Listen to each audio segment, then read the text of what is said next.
Alamin. Wassalatu wassalamu ala asyrafil anbiya'i wal mursalin Sayyidina Muhammadin wa ala alihi wa ashabihi ajma'in. Radina billahi rabba wa bil islami dina wa bi Muhammadin nabiyya wa rasula. Rabbana zidna ilma warzuqna fahma wa amalan saliha. Rabbi shrah li sadri wa yassir li amri wa hlul 'uqdatam min lisani yafqahu qawli. Amma ba'du. Assalamualaikum warahmatullahi taala wabarakatuh. Segala puji bagi Allah Subhanahu wa taala kita ucapkan atas segala nikmat yang Allah taala limpahkan kepada kita semua, termasuk yang paling besar, yang paling agung adalah nikmat iman dan Islam, sehingga sampai detik ini kita masih bisa menghambakan diri kita kepadanya Subhanahu wa taala. Salawat dan salam kita hadiahkan ke haribaan Nabi besar Muhammad sallallahu alaihi wasallam, seorang suri tauladan bagi kita dalam menjalankan kehidupan dunia yang fana ini. Bapak Ibu yang dirahmati oleh Allah Subhanahu wa taala, pada kesempatan kali ini sebagaimana yang sudah terjadwalkan, kula ingin menyampaikan tema terkait sebab-sebab pewarisan. Ini salah satu tema dalam ilmu faraid atau ilmu mewaris.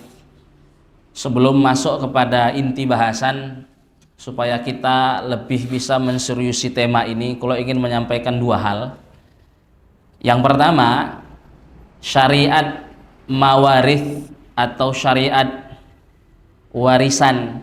Jadi syariat yang mengatur tentang harta yang ditinggalkan oleh seorang yang meninggal, itu merupakan salah satu syariat yang Allah Subhanahu wa taala ketika menyebutkannya di Al-Qur'an itu dalam bentuk penguraian, bukan dalam bentuk ijmal. Jadi kalau kita perhatikan penjelasan Allah Subhanahu wa taala terkait syariatnya semisal sholat, semisal zakat, maka Allah menyebutkannya di dalam Al-Qur'an itu dalam bentuk mujmal, dalam bentuk umum saja. Adapun uraiannya itu nanti akan tersebutkan di as-sunnah melalui sabda-sabda Nabi Muhammad sallallahu alaihi wasallam. Misal di sholat Allah Subhanahu wa taala berfirman, a'udzubillahi minasyaitonirrajim wa aqimus shalah. Di zakat misalkan wa atuz zakah dan lain sebagainya. Jadi syariat semisal sholat, zakat, dan juga diantaranya yang semisalnya itu kebanyakan dijelaskan atau disebutkan di dalam Al-Quran dalam bentuk umum saja, tidak dalam bentuk yang diuraikan secara detail.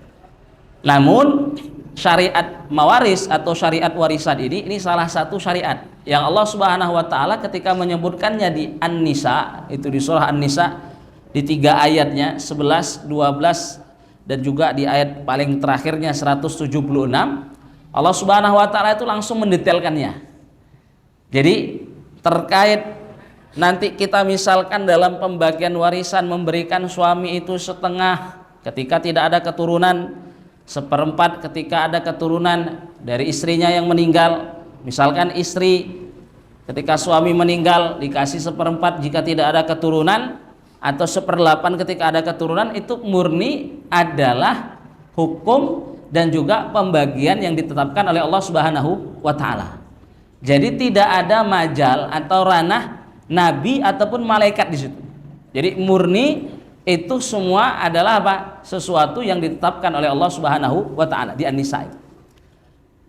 Dan menariknya Pak Ibu rahmati Allah Subhanahu wa taala, untuk mengesankan bahwa yang namanya pembagian warisan itu hanya diketahui oleh Allah Subhanahu wa taala semata, kalau kita perhatikan 3 ayat yang menjelaskan syariat warisan ini yang di An-Nisa tadi 11, 12 dan 176, kalau kita perhatikan di akhir setiap ayatnya itu selalu diakhiri dengan kata alim.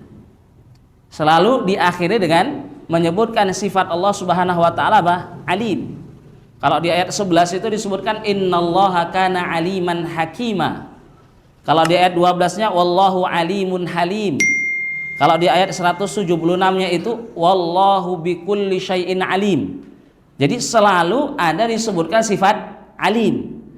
Soalnya Allah Subhanahu wa taala, kata ulama, ingin mengisyaratkan bahwa dalam urusan pembagian warisan kita berikan kepada suami itu 1/2, 1/4, kita kasih ibu misalkan sepertiga atau seperenam atau sepertiga baki, itu murni adalah ketetapan Allah Subhanahu wa ta'ala, dan tidak ada yang mengetahuinya kecuali Allah Subhanahu wa ta'ala. Artinya apapun bentuk pembagiannya itu tidak ada yang menyerupai. Ini jangan harap untuk melampaui keadilan Allah Subhanahu wa ta'ala, menyamai saja tidak boleh.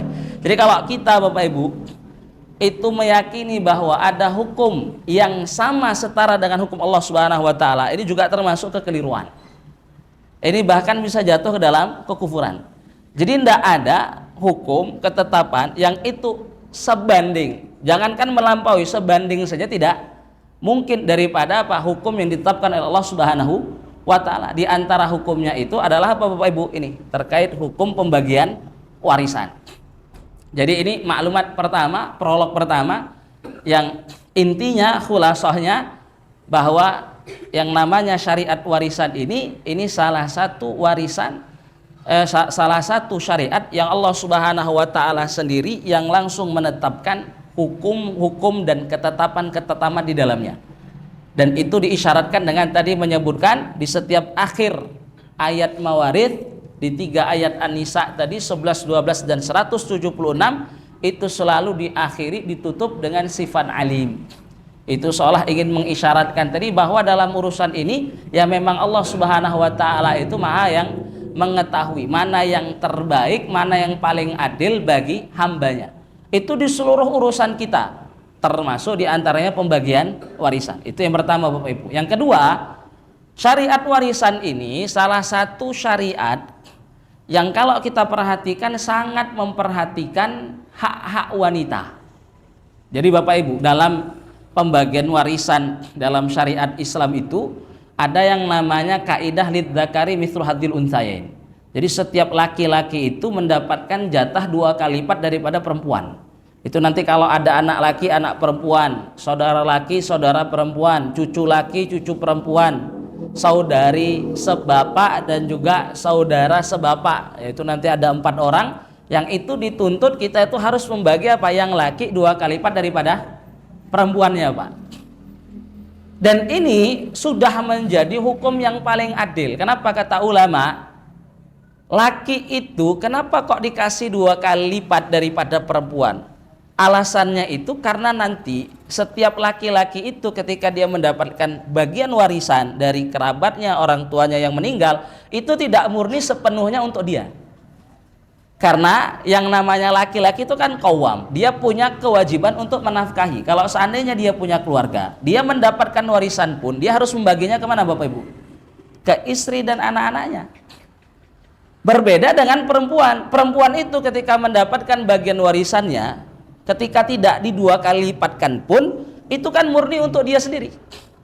Karena yang namanya perempuan tidak ada kewajiban, tidak ada tugas untuk menafkahi anggota keluarganya. Maka sebelum para orientalis itu orang-orang kafir ingin menyerang Islam dari sisi ini salah satu bagian yang diotak-atik orientalis. Kok bisa Islam itu memberikan apa Bapak Ibu? Bagian warisan itu 2 kali lipatnya untuk laki-laki, itu 2 kali lipatnya daripada jatah perempuan. Oh, ini berarti yang namanya Islam ini apa? Tidak memperhatikan hak perempuan. Justru Bapak Ibu, ketika Islam menentukan bagian laki-laki itu 2 kali lipat daripada bagian perempuan, ini adalah bentuk keadilan. Luar biasa adilnya ini.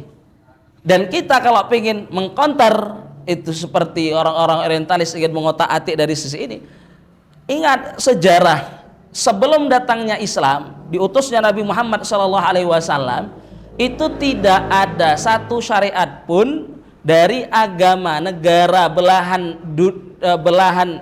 negara di belahan dunia manapun yang itu dalam pembagian warisan memberikan perempuan, memberikan hak perempuan.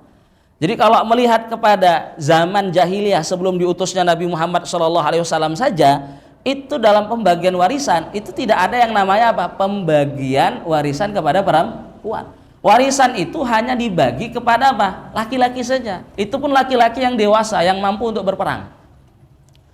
Jadi kalau kita berbicara Islam itu tidak memperhatikan hak wanita, hak perempuan dalam urusan pembagian warisan, justru salah.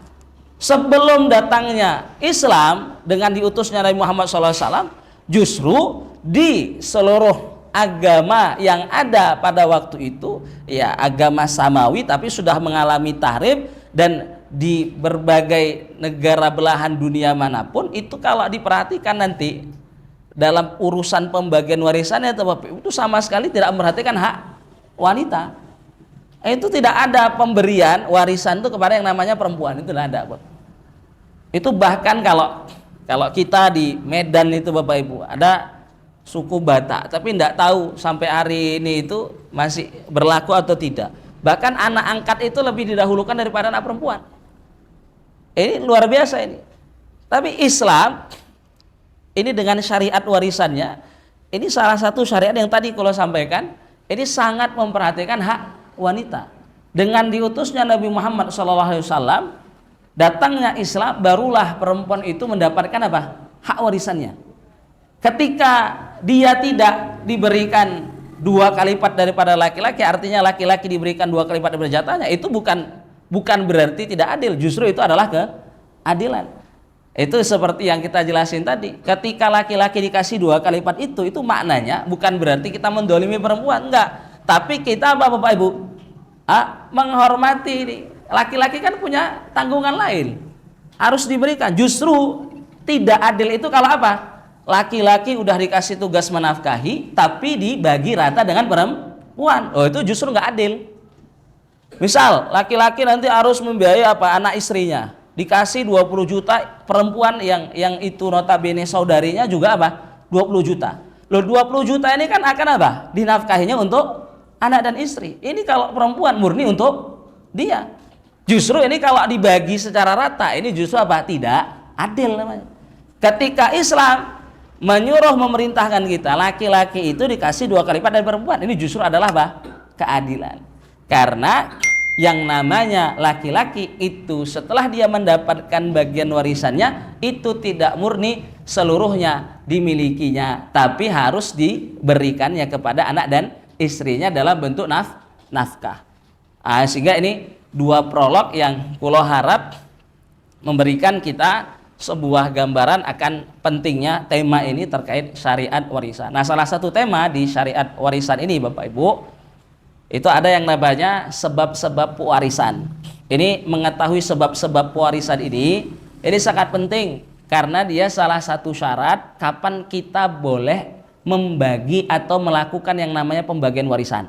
Jadi Bapak Ibu, ketika ada orang meninggalkan harta, ini pada hartanya itu berkaitan hak-hak sebelum yang namanya hak warisan. Ada biaya operasional jenazah harus dikeluarkan, hutang kalau ada harus dikeluarkan, wasiat jika ada itu harus dikeluarkan. Itu kalau sudah bersih, nah sisanya itu kalau ada sisa namanya hak warisan Bapak Ibu. Nah, hak warisan ini ketika ada pun dan kita tahu bahwa si yang meninggal ini punya kerabat yang hidup, itu tidak serta-merta bisa apa langsung dilakukan yang namanya apa? Pembagian warisan. Jadi ada syarat-syarat nanti kita harus bisa mastiin itu yang meninggal benar-benar meninggal nggak, yang hidup kerabat-kerabat yang ada benar-benar hidup nggak. Nah, syarat yang ketiga ini yang paling penting, ini ngerti, tahu maklumat tentang sebab-sebab pewarisan. Jadi mengetahui sebab-sebab pewarisan ini salah satu syarat yang paling penting. Syarat yang paling penting dalam apa? Dalam kebolehan kita untuk membagi apa? Harta warisan. Jadi ketika ada orang meninggal pun meninggalkan harta warisan ini tidak serta-merta bisa langsung dibagi. Karena harus ada apa? Ilmunya dulu. Ilmu terkait apa? Sebab-sebab pewarisan. Ini Bapak Ibu. Makanya kalau dalam satu keluarga tidak ada yang tahu, nih jangan sekali-sekali apa? Berani membagi. Karena haram hukumnya melakukan pembagian tanpa ilmunya tadi. Terus gimana? Ya ditanya kepada yang alim, kepada yang tahu. Fas'alu ahla dzikri in kuntum la ta'lamun. Nah, sebab-sebab pewarisan itu apa Bapak Ibu? Jadi sebab-sebab pewarisan itu adalah sifat-sifat yang kalau dimiliki oleh seseorang, dia disebut sebagai ahli waris. Jadi Pak Ibu, ini pentingnya kita mengetahui sebab-sebab pewarisan itu kenapa? Karena dengan mengetahui sebab-sebab pewarisan ini, kita nanti bisa menentukan mana dari kerabat si yang meninggal itu yang waris, mana yang bukan waris. Karena perlu kita jadikan catatan penting, tidak semua kerabat itu yang memiliki hubungan darah dengan si yang meninggal itu ahli waris Bapak Ibu. Jadi penting sekali nih. Nanti misalkan bibi bibi dari si yang meninggal, atau bahkan misalkan kakek dari ibu si yang meninggal, itu kan kerabat Bapak Ibu. Cucu misalkan, cucu dari anak perempuan si yang meninggal, itu semuanya kerabat, punya hubungan darah, mungkin bahkan apa, punya hubungan yang sangat dekat kepada si yang meninggal. Tapi ketika si yang meninggal itu wafat, itu yang tadi kita sebutkan, kakek dari ibu, bibi, atau tadi misalkan cucu dari anak perempuannya, itu bukan ahlu waris. Makanya nanti perlu kita garis bawahi bahwa tidak semua kerabat yang memiliki hubungan darah dengan si yang meninggal pun itu bisa berstatus sebagai ahlu waris. Maka menguraikan sebab-sebab pewarisan ini sangat penting. Yang pertama Bapak Ibu, ini di antara sebab pewarisan. Jadi sebab pewarisan ada 3. Nah, yang pertama itu ada yang namanya an-nikah. An-nikah itu maksudnya apa? Akad pernikahan yang sah. Jadi dalam bahasa Arab itu ketika disebutkan an-nikah, itu sebenarnya dia memiliki 2 makna. Terkadang an-nikah itu bermakna al-aqdu. Al-aqdu berarti akad pernikahan yang sah. Terkadang dia dimaknai dengan al-jima', al-wata'. Nah, tapi dalam konteks sebab-sebab pewarisan, ketika ulama menjelaskan salah satu sebab pewarisan atau sebab pewarisan yang pertama itu adalah an-nikah, maksudnya apa? Al-aqad, yaitu akad pernikahan yang sah. Jadi maknanya bukan jima'. Apa yang bisa kita ambil faedahnya dari sini Pak Ibu kalau kita tahu bahwa an-nikah itu maknanya akad? Berarti gini, ketika ada 2 insan melakukan akad pernikahan yang sah, itu ketika salah satu keduanya meninggal, meskipun keduanya belum bertemu, belum khulwah, belum bertemu dalam satu tempat. Jangankan jima, bertemu dalam satu tempat aja belum pernah, tapi sudah melakukan apa?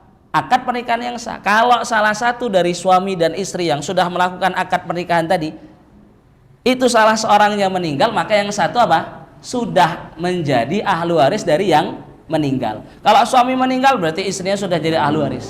Kalau istri meninggal maka suaminya sudah menjadi ahli waris. Jadi sebab pewarisan yang pertama itu kata ulama an-nikah. An-nikah itu maksudnya apa? Akad pernikahan yang sah. Sehingga maknanya sekedar terjadi akad pernikahan yang sah antar 2 pasang suami istri, maka sudah terjadilah pewarisan antar keduanya jikalau salah satu dari keduanya meninggal. Jadi meskipun keduanya itu belum pernah bertemu dalam satu kamar misalkan, dalam satu ruangan, belum melakukan jima, itu ketika salah seorang keduanya meninggal, salah satu dari keduanya meninggal, itu sudah apa? Sudah cukup untuk menetapkan adanya pewarisan antar keduanya. Jadi pewarisan antara suami istri itu cukup dengan akad. Cukup dengan akad pernikahan yang sah, yang itu terpenuhi rukun, syarat, tidak ada pembatal dan lain sebagainya. Ini kalau akad pernikahannya sudah sah, maka sudah adalah pewarisan antar suami dan istri jika salah satu dari keduanya meninggal. Nah, kata ulama, sampai kapan yang namanya pewarisan antar suami istri itu nanti berlangsung? Artinya kapan dia berakhir? Itu kata ulama ketika sudah terjadi status pisah antar keduanya. Nah, status pisah antar keduanya itu Bapak Ibu, yaitu nanti berkaitan dengan ya pembahasan kalau di kitab fikih itu di masalah bainunah atau furqah. Yang namanya status pisah antara suami istri itu ya banyak bentuknya Bapak Ibu. Bisa dengan talak bain, itu talak 3 itu. Talak 3 mau dia berangsur-angsur atau ya dalam satu kali tempo. Intinya kalau sudah terjadi talak 3, maka sudah terjadi status pisah antara suami dan istri. Kalau sudah terjadi status pisah, kalau salah seorangnya meninggal, sudah tidak ada lagi pewarisan antar keduanya. Jadi kalau suami meninggal, istri bukan lagi ahli warisnya, karena sudah ditalak 3. Atau misalkan status pisah itu bisa terjadi dengan apa Ibu? Khulu. Khulu itu ya bentuk talak. Maksud khulu itu fasakh. Fasakh itu ya pemisahan antara suami dan istri itu ya dengan bantuan qadhi Bapak Ibu. Ini ketika ada uyub-uyub ini, ketika ada aib. Misal ada suami, mohon maaf, tidak bisa naik, atau misalkan istri ada penyakit, ini bisa dilaporkan ke qadhi, ke hakim untuk diselesaikan masalahnya. Kalau misalkan masalahnya tidak bisa diselesaikan kecuali dengan apa? Perceraian, maka qadhi minta ke suami untuk menceraikan. Nah, ini kalau sudah terjadi fasakh, maka sudah terjadi status pisah. Atau misalkan Bapak Ibu apa? Status pisah itu bisa terjadi dengan habisnya masa iddah di talak 1, talak 2.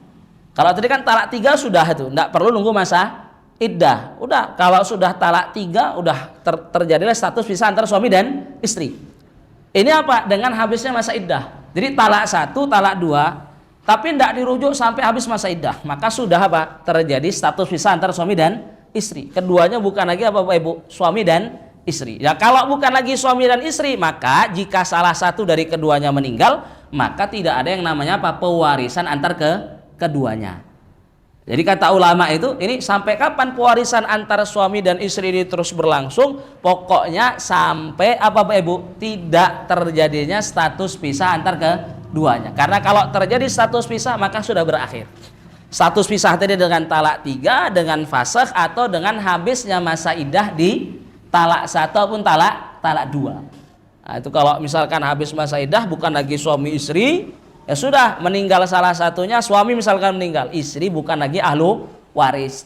Nah, dari uraian ini ulama terus menyimpulkan gini Bapak Ibu. Wanita, perempuan itu kalau masih di talak 1, talak 2 tapi belum habis masa iddah, ini sudah ada satu bisa nggak Bapak Ibu? Talak 1, talak 2 tapi belum habis masa iddah. Berarti dari uraian yang kita sebutkan tadi, ini sudah dikatakan terjadi status pisah nggak antar keduanya? Belum ya.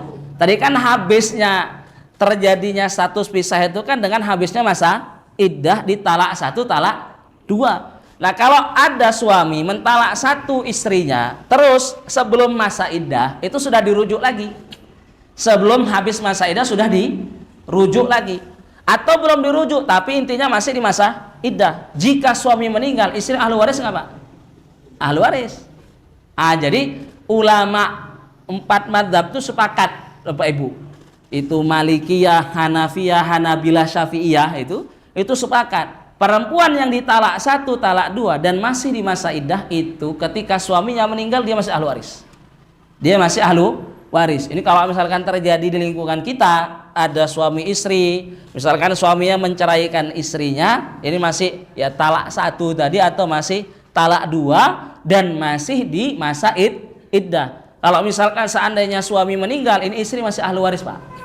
Dan sebaliknya ketika istri meninggal, suami pun masih ahli waris. Kenapa? Karena keduanya masih suami dan istri. Belum terjadi status pisah antar keduanya. Gitu nggih. Jadi sebab warisan yang pertama itu apa? An-nikah, yaitu akad pernikahan yang sah. Dan itu nanti ahli warisnya ada 2, yaitu apa? Suami dan istri. Jadi suami menjadi ahli waris dari istri yang meninggal, istri menjadi ahli waris dari suaminya yang meninggal. Itu terjadi berlangsung sampai apa? Terjadinya status pisah antar keduanya dengan 3 bentuk status pisah yang kita sebutkan tadi. Ini yang pertama Bapak Ibu. Yang kedua itu ada yang namanya an-nasab. An-nasab itu hubungan darah Bapak Ibu. Nah ini perlu kita garis bawahi dan tadi sudah kita sampaikan. Tidak semua kerabat yang memiliki hubungan darah itu ahli waris Bapak Ibu. Makanya ulama untuk menjelaskan ini, ulama itu membagi kerabat itu kepada 3 bagian Bapak Ibu. Itu ada usul itu induk. Induk itu berarti ya ayah, ibu, kakek, nenek, itu statusnya induk. Induk dari si yang meninggal itu. Jadi kalau ada orang meninggal, maka kerabat-kerabatnya itu bisa kita klasifikasikan kepada 3. Usul, furu, sama hawashi. Usul itu induk. Furu itu keturunan. Jadi keturunan itu misalnya apa? Anak laki, anak perempuan, cucu, itu namanya furu. Ada yang namanya hawashi Bapak Ibu, ini yang ketiga, hawashi. Hawashi itu pokoknya apa? Kerabat yang bukan induk, bukan keturunan. Berarti apa? Paman, bibi, saudara, saudari, anak paman, anak bibi, anak saudara, anak saudari. Itu hawashi namanya. Nah, kita mulai menguraikan dobit waris yang disebutkan ulama. Jadi, karena tidak semua orang yang memiliki hubungan darah itu ahli waris Bapak Ibu. Jadi ada dobit-dobit waris, makanya tadi dibagi kepada 3 toh. Nah, setiap kelompok tadi itu punya dobit, punya rumus untuk menentukan siapa yang waris, yang bukan waris. Nah, itu sudah disebutkan oleh ulama. Maka penting sekali untuk kita maklumati. Pertama yang diusul Bapak Ibu. Nah, yang di induk ini ulama membedakan antara induk laki sama induk perempuan. Kalau induk laki itu yang waris itu rumusnya gini Bapak Ibu. Setiap induk laki yang perantaranya kepada si yang meninggal bukan perempuan itu ahli waris. Jadi Bapak Ibu, kalau ulang, setiap induk laki-laki yang perantaranya kepada si yang meninggal itu bukan perempuan, itu ahli waris. Makanya tadi seperti yang kita sebutkan di awal, kenapa kakek dari ibu si yang meninggal itu bukan ahli waris itu kenapa? Karena dia sebagai induk laki-laki, perantaranya untuk sampai ke yang meninggal siapa? ibu dari si yang meninggal yang notabene adalah perempuan. Jadi Bapak Ibu, kakek itu, jadi kan kalau induk laki-laki yang waris itu apa? Ayah udah pasti waris. Kenapa waris Bapak Ibu? Nggak ada perantara. Terus apa? Kalau kakek itu hanya kakek dari ayah saja yang waris. Kenapa? Karena kakek dari ayah itu apa? Perantaranya laki-laki. Adapun kakek dari ibu itu bukan ahli waris. Kenapa? Karena perantaranya perempuan. Nah, jadi di induk laki-laki itu yang waris itu hanya apa? Yang perantaranya bukan perempuan. Imam nggak punya perantara seperti ayah atau perantaranya laki-laki. Tapi kalau kakek dari ibu karena perantaranya perempuan maka dia bukan ahli waris. Ini Bapak Ibu, ini silakan nanti kalau dicoret-coret punya buku tulis, coret, tarik garis ke atas akar pohon itu keturunan ke atas, itu dipraktekkan ini. Kaidah ini itu dipraktekkan. Rumus ini itu dipraktekkan. Supaya kita bisa belajar apa menentukan mana kalau seandainya ada induk laki yang waris mana yang bukan waris. Intinya tadi apa? Yang waris itu kalau perantaranya bukan perempuan. Kalau perantaranya sudah perempuan itu nanti bukan waris. Itu kalau di induk laki-laki. Nah, induk perempuan itu yang waris apa rumusnya? Itu setiap induk perempuan yang perantaranya kepada si yang meninggal itu bukan laki-laki sebelumnya perempuan. Jadi yang perantaranya itu Bapak Ibu bukan laki-laki sebelumnya perempuan. Jadi Bapak Ibu, yang namanya nenek itu kan kita bilang induk perempuan tadi. Itu kalau kita perhatikan nanti di pohon keturunan bisa ditarik ke atas Bapak Ibu. Kalau misalkan ada yang meninggal, dia punya ayah, punya ibu. Ayah ibunya punya ayah, punya ibu. Itu ditarik ke atas. Itu Bapak Ibu nanti bisa lihat. Yang namanya induk perempuan itu punya 4 jalur pewarisan Bapak Ibu untuk sampai ke yang meninggal. Itu imma seluruh perantaranya perempuan atau seluruh perantaranya apa? Laki-laki, atau perantaranya perempuan sebelumnya laki-laki, atau apa? Perantaranya apa? Laki-laki sebelumnya perempuan. Dari 4 jalur ini seluruh induk perempuan itu ahli waris kecuali 1 jalur tadi. Apa Bapak Ibu? Kalau perantaranya laki-laki sebelumnya perempuan. Jadi misalkan kalau bilang ini ibu dari ibunya, jadi apa kita bilang ini? Ibu dari nenek si yang meninggal. Jadi misalkan yang meninggal itu punya ibu, ibunya punya ibu, itu nenek itu kan, itu di atasnya punya ibu lagi. Itu kan semuanya apa Ibu? Perantaranya perempuan. Ini kalau perantaranya semua perempuan ini waris. Atau perantaranya semua laki-laki. Misalkan ayahnya si yang meninggal itu punya ayah, ayahnya punya ayah juga. Oke? Nanti kalau ditarik ke atas, ayah yang di atas punya ibu. Itu kan kalau kita lihat induk perempuan perantaranya apa Bapak Ibu? Laki-laki semuanya. Ini juga ahli waris. Atau misalkan ada induk perempuan, perantaranya itu apa? Perempuan sebelumnya laki-laki. Ini apa? Misal si yang meninggal punya ayah. Si yang meninggal punya ayah. Ini ayahnya punya ibu. Oke? Ini si yang meninggal punya ayah. Yang ayah ini punya ibu. Ibunya punya ibu lagi. Itu kan kalau kita lihat induk perempuan, perantaranya apa? Perempuan sebelumnya laki-laki. Ini juga waris. Yang nggak waris itu kalau ada induk perempuan, perantaranya itu apa? Laki-laki sebelumnya perempuan. Tadi di kasus kakek dari ibu tadi. Jadi ibu si yang meninggal punya ayah. Ini kan kakek. Ini kalau seandainya kakeknya punya ibu, itu kan kita lihat induk perempuan. Perantaranya apa Bapak Ibu? Laki-laki sebelumnya perempuan. Ini nggak waris. Jadi induk perempuan itu gampangannya itu dia punya 4 jalur pewarisan. Yang nggak waris itu apa? Kalau perantaranya laki-laki sebelumnya perempuan, itu yang nggak waris. Itu pokoknya yang dari kakek tadi Bapak Ibu itu. Yang kakek dari ibu. Kan kita bilang tadi, induk laki-laki yang perantaranya perempuan kan bukan waris. Itu yang di atasnya pasti bukan waris. Yang di atasnya pasti bukan waris. Karena kaidahnya setiap yang berperantara dengan yang bukan waris maka dia apa? Pasti bukan waris. Makanya tadi apa? Ibunya kakek dari ibu si yang meninggal ini bukan ahli waris. Karena apa? Kakek dari ibu tadi kan bukan ahli waris. Ketika dia punya ibu lagi, ini ibunya sudah apa? Diperantarai oleh laki-laki sebelumnya perempuan. Ini bukan ahli waris. Jadi dari 4 jalur tadi Pak Bu semuanya waris kecuali 1 tadi. Itu untuk induk apa? Untuk induk perempuan. Ala kulil kalau untuk ibu induk perempuan ini Bapak Ibu, itu intinya yang waris itu apa? Ibu itu pas ahli waris karena nggak ada perantara. Nenek itu mau dari ibu, dari ayah itu semuanya waris. Kenapa? Karena perantaranya kan cuma laki, perantaranya kan cuma perempuan. Nah, tapi kalau nanti sudah naik ke atas, maka diperhatikan kaidah tadi. Kalau ada yang perantaranya laki-laki sebelumnya perempuan, ini nggak waris. Tapi kalau yang perantaranya semua perempuan, atau perantaranya semua laki-laki, atau perantaranya apa? Laki-laki sebelumnya perempuan, ini waris. Jadi 3 jalur waris, yang 1 tidak waris. Itu nggih Bapak Ibu. Jadi itu kaidah ini kayaknya butuh kalau apa? Ditarik ke atas. Tapi kalau masih di ya tadi nenek dari ayah, nenek dari ibu, ini sudah apa? Muttafaq, ini pasti waris. Karena apa? Ya perantaranya kan ibu, perantaranya kan ayah.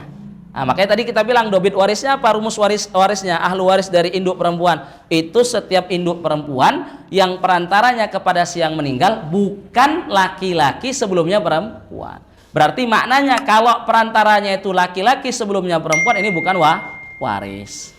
Ya Bapak Ibu, ini untuk di induk. Nah, untuk di keturunan itu sama, antar laki sama perempuannya itu rumusnya sama Bapak Ibu. Kata ulama, setiap keturunan yang waris itu siapa? Yang perantaranya kepada si yang meninggal bukan perempuan. Jadi di keturunan itu Bapak Ibu, siapa keturunan yang waris? Itu keturunan dari si yang meninggal yang perantaranya bukan perempuan. Berarti anak laki waris nggak Bapak Ibu? Waris, karena nggak ada perantara. Anak perempuan waris nggak? Waris. Anak dari anak laki-laki waris nggak? Baik laki perempuannya waris. Kenapa? Karena perantaranya laki-laki. Tapi kalau anak dari anak perempuannya si yang meninggal, ini apa namanya? Cucu dari anak perempuan si yang meninggal, ini bukan ahli waris. Kenapa? Karena dia sebagai keturunan untuk sampai kepada yang notabene kakek atau neneknya yang meninggal, itu perantaranya siapa? Perempuan, ibu mereka. Nah, jadi di keturunan itu rumusnya hampir mirip dengan apa? Yang induk laki-laki. Pokoknya yang waris itu apa? Selama perantaranya bukan perempuan. Makanya cucu dari anak perempuan yang meninggal itu bukan ahli waris. Kenapa kata ulama? Itu karena perantaranya tadi perempuan Bapak Ibu. Nah, jadi yang waris dari keturunan itu apa? Selama perantaranya bukan perempuan. Makanya anak laki, anak perempuan, anak-anak baik laki, perempuan dari anak laki-lakinya si meninggal itu ahli waris. Tapi dari anak perempuannya bukan ahli waris. Oke Bapak Ibu, itu nanti kalau ditarik ke bawah, itu kalau misalnya ada yang meninggal, Bapak Ibu tarik saja itu pohon keturunan itu, tarik anak, pokoknya yang anak nikah punya anak laki, anak perempuan, tarik ke bawah, itu dipraktekkan rumus ini. Intinya apa? Yang waris itu selama apa? Perantaranya bukan perempuan. Kalau perantaranya sudah perempuan, ada satu pun itu sudah cukup apa? Untuk memvonis, kita bisa vonis dia bukan ahli waris. Ini untuk di keturunan Bapak Ibu. Nah, ketiga itu di hawashi. Nah, di hawashi ini itu kan tadi apa? Ada saudara, ada saudari, ada paman, ada bibi. Ini kan banyak sekali. Nah, untuk menentukan siapa yang waris, siapa yang bukan, ulama ada menyebutkan 3 keterangan kalau di sini. Kalau di kitab-kitab faraid, kitab mawaris itu disebutkan 3 keterangan. Yang pertama kata ulama rahimahumullah, itu yang waris apa? Saudari seluruhnya ahli waris. Jadi saudari itu Bapak Ibu, saudari itu apa? Bisa kandung, bisa sebapak, bisa seibu. Kebayang nggak Bapak Ibu nih? Saudari sebapak itu gimana? Misal ada suami ini nikah punya 2 istri, gitu kan? Dari istri yang pertama punya anak namanya apa? Fatimah. Dari istri kedua nama anaknya apa? Zainab. Ini Bapak Ibu kalau ditanya hubungan Zainab sama Fatimah apa namanya? Saudari sebapak. Mereka itu apa? Saudaraan tapi satu bapak saja, tapi beda ibu. Ada nanti apa? Saudari seibu. Saudari seibu itu apa ya? Berarti apa? Nanti ada istri, ada perempuan, ketika sudah wafat suaminya yang pertama, nikah lagi dengan suami yang kedua. Dari suami yang pertama yang sudah wafat misalkan lahir Fatimah. Dari suami yang baru ini apa? Dapat keturunan alhamdulillah namanya Zainab. Ya udah, antar Fatimah sama Zainab namanya apa? Persaudaraan seibu. Mereka satu ibu tapi beda ayah. Nah, kata ulama, seluruh saudari baik kandung, sebapak ataupun seibu itu semuanya ahlu waris. Itu yang pertama Bapak Ibu. Itu disebutkan di An-Nisa itu 11, 12 enggak di 12 sama 176-nya itu disebutkan itu saudari seluruhnya itu. Nah, terus Bapak Ibu, termasuk ahli waris dari Hawasyi itu apa? Saudara seibu itu ahli waris. Saudara seibu. Saudara seibu itu berarti tinggal diganti aja. Tadi kan Zainab sama Fatimah. Anggap aja Zainab tuh Ridho, terus ada Fatimah. Ketika Fatimah meninggal, Ridho itu siapanya Fatimah? Saudara seibu. Itu juga ahli waris. Nah, ini Bapak Ibu, kan ada 4 orang berarti ya. Ada saudari kandung, saudari sebapak, saudari seibu, terus saudara seibu. Ini 4 orang ini Bapak Ibu sengaja disebutkan ulama secara terpisah. Kenapa disebutkan secara terpisah? Jadi sebenarnya itu sebagaimana di furu' dan usul, itu untuk menentukan yang warisnya itu ada dobitnya, ada rumusnya. Nah, rumusnya itu simpel, apa? Setiap laki-laki dari Hawasyi yang perantaranya kepada si yang meninggal juga laki-laki itu ahli waris. Ingat Bapak Ibu, setiap yang laki-laki dari Hawasyi tadi mencakup apa tadi? Paman, bibi, saudara, saudari, anak paman, anak bibi, anak saudara, saudari. Itu yang waris dari Hawasyi. Selain yang 4 sudah tersebutkan terpisah. Jadi nanti kita akan sebutkan kenapa disebutkan terpisah. Karena alasannya Pak Ibu, dia tidak bisa masuk ke dobit ini, nggak bisa masuk ke kaidah ini. Jadi kaidahnya apa bunyinya? Setiap laki-laki dari Hawasyi yang perantaranya kepada yang meninggal itu juga laki-laki, itu ahli waris. Intinya apa Bapak Ibu? Perantaranya jangan sampai perempuan. Dan dia jangan sampai perempuan. Intinya yang laki-laki saja. Maka nanti apa? Paman.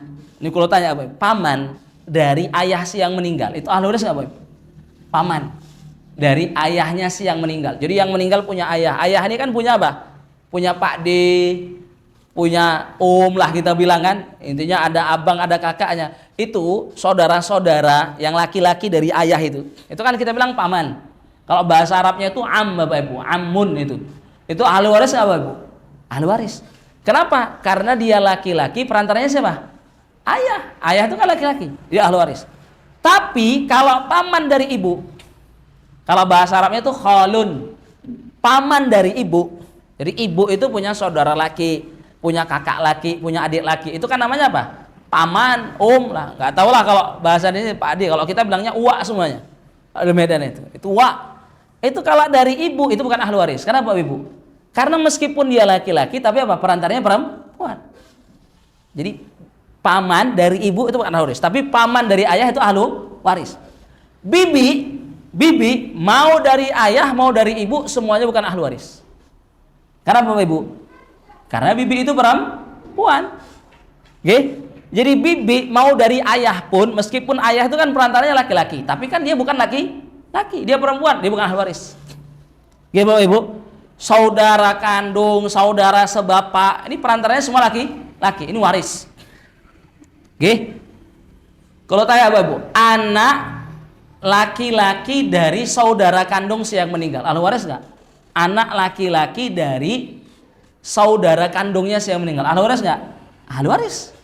Kan anak laki-laki kan? Perantaranya apa? Kan ayahnya. Yang notabene adalah laki-laki. Tapi kalau kita tanya, anak perempuan dari saudara kandung si yang meninggal ahli waris nggak? Bukan. Namanya anak perempuan. Anak perempuan kita bilang itu apa? Keponakan. Kulo misalkan itu punya saudara kulo ini apa Bapak Ibu? Punya anak perempuan. Lah ini kalau kulo meninggal itu bukan ahli waris. Kenapa? Karena dia perempuan. Jadi yang waris di Hawasyi itu apa Bapak Ibu? Yang laki-laki perantaranya juga laki-laki. Intinya yang perantaranya bukan perempuan. Nah, kalau kita lihat tadi yang 4 pertama kita sebutkan, itu yang saudari seluruhnya tadi, mau yang kandung, sebapak, seibu, oke? Sama saudara seibu. Itu tidak bisa masuk ke dobit ini, Bapak. Karena kalau ketika kita bilang saudari itu ahli waris, loh, saudari itu kan bukan laki-laki. Sedangkan tadi kita bilang apa? Kaidahnya di Hawasyi itu apa? Yang waris itu yang laki-laki. Saudari kan bukan laki-laki, tapi dia tetap ahli waris. Jadi karena nggak masuk ke kaidah tadi, disebutkan terpisah sama ulama. Saudara seibu juga sama. Saudara itu meskipun laki-laki, tapi perantaranya apa? Ibu. Ibu itu kan perempuan. Dia nggak masuk ke kaidah tadi, tapi apa? Dia tetap ahli waris. Jadi karena dia nggak masuk ke kaidah, itu disebutkan terpisah. Jadi kalau dalam kitab-kitab faraiid itu Hawasyi yang waris itu apa? Pertama saudari seluruhnya ahli waris, saudara seibu ahli waris, sama tadi disebutkan kaidah yang paling terakhir. Itu apa? Setiap laki-laki yang perantaranya laki-laki dari Hawasyi itu seluruhnya ahli waris. Kalau perempuan itu bukan ahli waris, atau laki-laki tapi perantaranya perempuan itu juga bukan ahli waris. Makanya tadi terjawablah apa? Paman dari ayah waris, paman dari ibu bukan waris. Bibi mau dari ayah dari ibu semuanya bukan ahli waris. Nah, itu nanti bisa terrumuskan dengan apa tadi? Itu kaidah atau rumus yang sudah disebutkan oleh ulama tadi. Nah, yang ketiga Bapak Ibu, ini sebab warisan yang terakhir itu ada yang namanya al-wala. Ini al-wala ini hari ini mungkin ya ndak bisa kita dapatin karena al-wala itu hak istimewa yang diperoleh oleh seseorang yang memerdekakan budak. Jadi kalau misalkan A itu memerdekakan budak B, itu ketika nanti B itu nanti kan merdeka, terus dia bekerja, punya harta, terus dia meninggal, itu salah satu ahli warisnya adalah A yang memerdekakannya, Pak Ibu. Namanya al-wala. Jadi al-wala itu adalah hak istimewa yang diperoleh oleh seseorang yang memerdekakan budak. Ini memerdekakan budaknya ini dalam konteks apapun, entah itu nanti dalam konteks kewajiban karena dia melakukan hal-hal yang itu menyebabkan dia harus membayar kafarah, misalkan pembunuhan, atau misalkan ad-dhihar. Dalam fikih Islam itu kan ada hal-hal yang kesalahan-kesalahan yang ketika dilakukan mewajibkan apa? Seorang kafarah. Salah satu kafarah itu kenapa? Memerdekakan budak. Entah itu konteksnya melakukan kewajiban ataupun hanya sekedar tabarruk saja. Hanya sekedar pengen apa? Bersedekah. Aku punya kelebihan harta apa? Pengen ku merdekakan fulan B, atau ku pengen ku merdekakan fulan C, fulan D. Itu kalau dimerdekakan nanti ketika yang dimerdekakan meninggal, itu yang budak tadi meninggal, nanti ketika dia meninggal dan tidak punya ahli waris yang lain, itu ahli warisnya siapa Bapak Ibu? Itu yang memerdekakannya. Itu ada istilah nanti apa? Mu'tik dan mu'tiqah. Mu'tik itu kalau yang memerdekakannya adalah laki-laki, mu'tiqah itu kalau yang memerdekakannya adalah perempuan. Nah, ini Bapak Ibu sebab pewarisan yang tiga tadi. Ini kalau kita perhatikan tadi, kita kumpulkan, itu kalau ada seorang yang meninggal, maka sebenarnya dari tiga sebab warisan tadi ada 25 ahli waris Bapak Ibu yang bisa kita peroleh. Tadi kan dari nikah tadi apa? Ada suami dan istri. Dari nasab itu kan ada kakek, ada ayah, ada ibu, ada nenek. Nenek itu kan ada nenek dari ayah, nenek dari ibu. Kalau kakek itu kan hanya kakek dari ayah saja. Itu yang dari furu itu ada anak laki, anak perempuan, cucu dari anak laki. Ya, baik yang lakinya ataupun perempuan. Artinya anak cucu laki, cucu perempuan dari anak laki-laki yang meninggal itu ahli waris. Dari hawashi. Terus tambah tadi dari al-wala, itu kalau di total seluruhnya ada 25 ahli waris ketika seorang meninggal. Tapi ketika ada orang meninggal Bapak Ibu, 25-nya ada, itu bukan berarti semuanya berhak mendapatkan bagian warisan. Itu hanya 6 orang saja. Nah, 6 orang itu siapa? Itu ada suami atau istri, kemudian ada ayah dan ibu, kemudian ada anak laki, anak perempuan. Ini 6 orang ini. Ini 6 orang ini kalau istilahkan ulama ini dengan apa? Dengan istilah al-warathah bi ghairil wasithah. Ini kalau kita perhatikan 6 orang ini termasuk 6 ahli waris yang tanpa perantara. Tanpa perantara. Suami itu kan nggak ada perantara, Pak. Istri itu kan nggak ada perantara. Ayah itu kan nggak ada perantara. Ibu nggak ada perantara. Anak laki nggak ada perantara. Anak perempuan juga nggak ada perantara. Ini ahli waris yang disebut ulama dengan apa? Al-warathah bi ghairil wasithah. Ahli waris yang tanpa wasithah, tanpa perantara. Itu daiman Bapak Ibu itu selalu apa? Akan mendapatkan bagian warisannya selama ke-6 orang ini tidak bersifat dengan salah satu yang namanya apa? Penghalang warisan. Nah, penghalang warisan itu nanti ada apa? Ada yang namanya pembunuhan, ada perbedaan agama, ada yang namanya status budak. Nah, ini kalau ke-6 orang tadi tidak bersifat dengan salah satu tadi, itu selalu Bapak Ibu daiman itu kapanpun kita dapati di masalah pembagian warisan, ini 6 orang ini pasti apa? Akan selalu bisa mendapatkan bagian warisannya. Kenapa? Karena dia nggak punya wasithah, maka tidak ada dari ahli waris yang lain yang bisa menghalanginya. Nah, berbeda misalkan kalau kakek itu Bapak Ibu nggak bisa selamanya dapat. Kenapa? Karena masih ada ayah. Kakek itu kan tadi diperantarai oleh ayah. Nah, setiap ahli waris yang berperantara itu pasti akan apa? Terhalang oleh perantaranya. Oke. Nah, jadi 6 orang tadi ketika misalnya ada yang meninggal, terus ke-25-nya kita bilang ada, itu tidak semuanya berhak mendapatkan bagian, itu hanya 6 orang saja. Itu suami atau istri, ayah dan ibu, anak laki dan juga anak perempuan. Nah ini nanti kalau kita sudah bisa sampai pada titik apa ibu, menentukan mana yang waris, mana yang bukan waris, nanti masuk kepada tahapan apa? Menentukan yang waris tadi bagiannya berapa saja.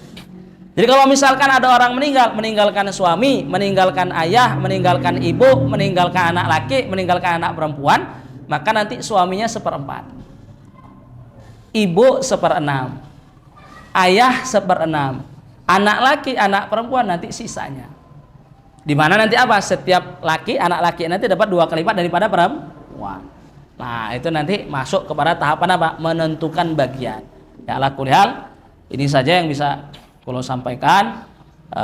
Mohon maaf ya karena waktunya ringkas, ya otomatis ini cocok aja kayak gini tema-tema kajian subuh Bapak Ibu. Kalau maghrib itu yuk, kalau nyantai-nyantai ya enggak bisa selesai. Tapi ala kulli hal ini kalau sampaikan secara ringkas ya juga ya cepat, tapi ya semoga tidak terlalu tergesa-gesa sehingga bisa tetap dipahami. Ini bagian atau salah satu tema di syariat warisan Bapak Ibu. Ini penting untuk kita ya, kalau menurut kula ini penting untuk disosialisasikan, kemudian dimaklumati kepada ya khalayak.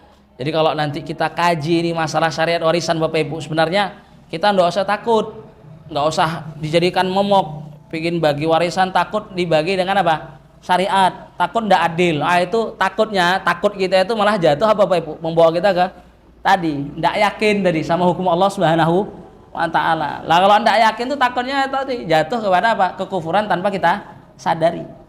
Jadi ini penting untuk dimaklumati. Sebenarnya nggak ada yang perlu ditakutin. Bahkan gini Bapak Ibu, ini kalau sampaikan terakhir ini, biar kita ndak takut ini. Biasanya orang takut bagi